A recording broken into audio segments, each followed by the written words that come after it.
My name is Susan, and I am a 62-year-old homemaker. My husband Joseph was an office worker but retired last March and is now re-employed. We live in a place surrounded by farms, and many of the people here are farmers. During the farming season, I help out relatives and local farmers. We have 2 children, and we used to live with our oldest son and his wife. Our second son, John, lives in a nearby town in a used house. Our second son's wife is laid back and a bit airheaded, but she's a lovable and adorable wife. On the other hand, our oldest son's wife, Jessica, who lives with us, is quite responsible, and I thought she was just right for our careless eldest son, Danielle. However, she might be too responsible, worrying about our family's future. As my husband's retirement was approaching, she was thinking about what's next even more than we were. My father-in-law's salary will drop significantly once he's retired. That means we won't be able to live as we have been. She said this with a scary face to my husband and me, so I thought she would take over managing the household finances. Before my husband retired, his salary covered most of our living expenses. Our oldest son also contributed to the living expenses every month, but honestly, it wasn't enough to cover his family and our 5-year-old grandchild. I didn't know how much our oldest son was earning, but since our oldest son's wife was working full-time, I assumed they were doing fine. I took care of all the housework, including dropping off and picking up our grandchild from kindergarten. On holidays, they often left our grandchild with me and went out to play, leaving our oldest son behind. My husband complained to our oldest son about his carefree wife several times. Did Jessica go out to play again? She's always demanding things but does whatever she wants. Our oldest son, who does whatever his wife says, could only laugh it off. As my husband says, our oldest son's wife always interferes with our actions. When our grandchild was born, my husband bought a minivan so we could all ride together. But our oldest son's wife immediately intervened. Such a big car is inefficient if we're not going out as a family every day. She made a visibly uncomfortable face even though my husband was paying for the whole car.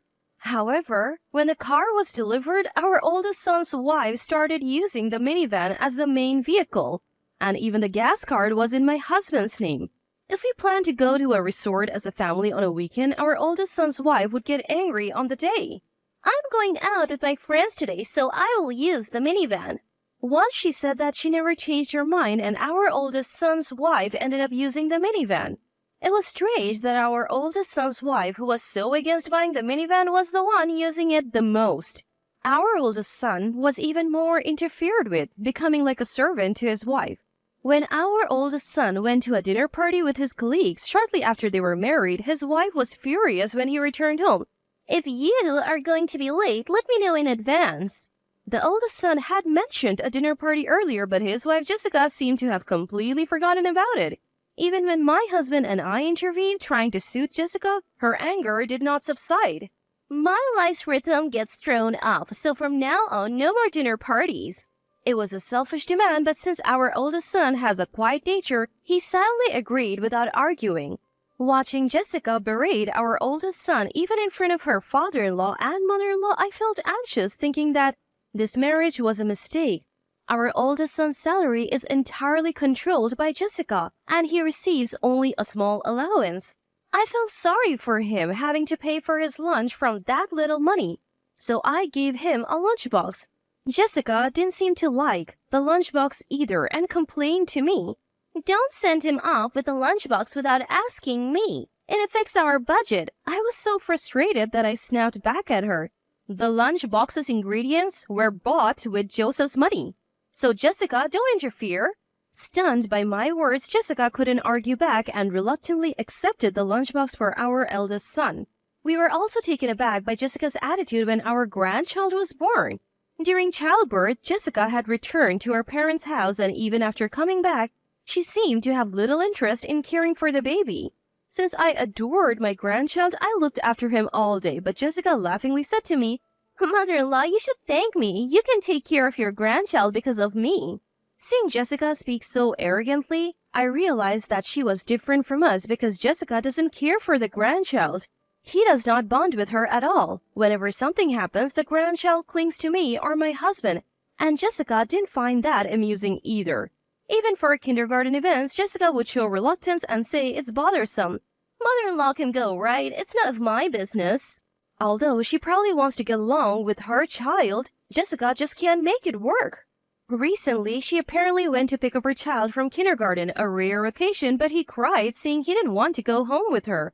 When I went to pick him up after receiving a call from the kindergarten, I saw my grandchild running towards me with a beaming smile while Jessica had a complicated expression on her face.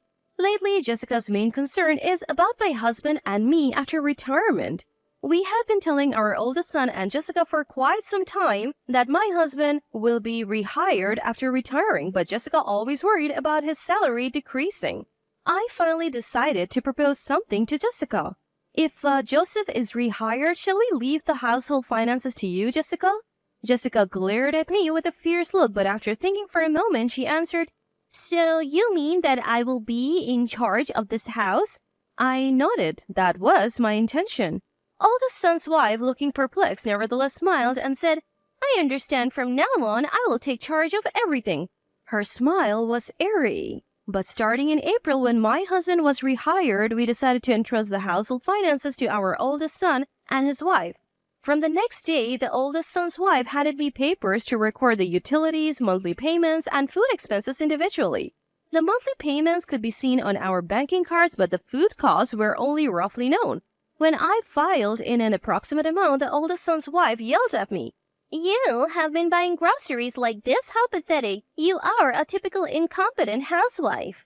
I felt like bursting into anger, but I wanted to see how well she could manage things. From April, we planned to live on the salaries of our oldest son and his wife, paying only our share of the food and utilities. But then the oldest son's wife demanded the same amount as before. "I expect father-in-law to contribute the same amount every month," she said. My husband, surprised, immediately replied, "Aren't we living on Daniel and Jessica's salaries now?" To my husband's words, the oldest son's wife responded with a laugh. "Oh, what are you talking about? I'm only deciding how to distribute and pay. Father-in-law will pay as before." We didn't understand what she was saying, and she added, "If you can't pay the usual money, please leave this house. You two outdated nuisances are in the way." Called outdated nuisances, my husband couldn't stand it any longer. "How dare you talk to your parents like that? If we were a nuisance, we'll leave." It was rare to see my usually gentle husband so angry. We went to our room to discuss our future.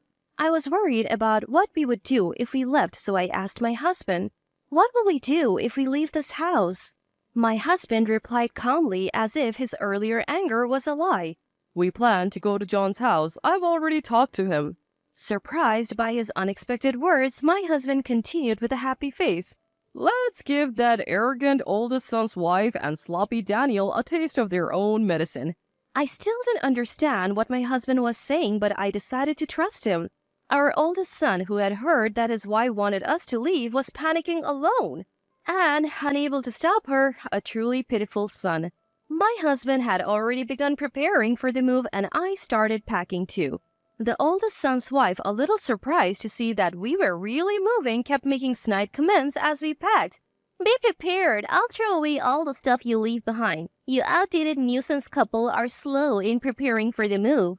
I had always thought she was awful, but now she seemed to be showing her true colors, hurling one insult after another. "Don't you think about leaving some inheritance for your grandchildren, since you don't have much time left in life?" I had never seen my oldest son's wife so intense before, and I was stunned. But after she left, my husband was laughing. "She must be thrilled thinking she can make this house and land her own." The area is rural, so there are many large houses, but ours is one of the most impressive ones. The house is old, but we have fixed it up many times so we can still live in it. The land is quite spacious, so if we wanted to build single-family homes, there's enough room for 4 or 5. A week after being told to leave this outdated nuisance of a house, my oldest son's wife came to me with a pleased look on her face. "Are you ready to move?" My husband replied with a smile just as big as hers. "We'll be out by tomorrow. Don't worry." We had already moved most of our belongings and only the valuables were left. My oldest son's wife didn't seem to care where we were moving to. She just wanted us out of the house. The next day, as we were leaving, she saw us off at the front door with a confident posture. Our oldest son was hiding in the shadows looking guilty, and I was disgusted with him for being so controlled by his wife.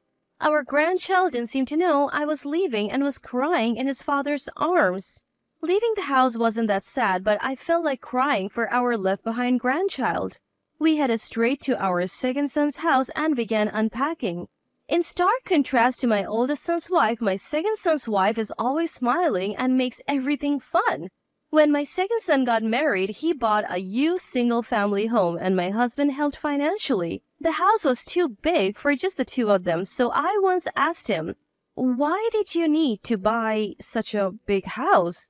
He replied with something profound. Dad told me to buy a slightly bigger house since he was giving me money. He was the one who introduced me to this house in the first place.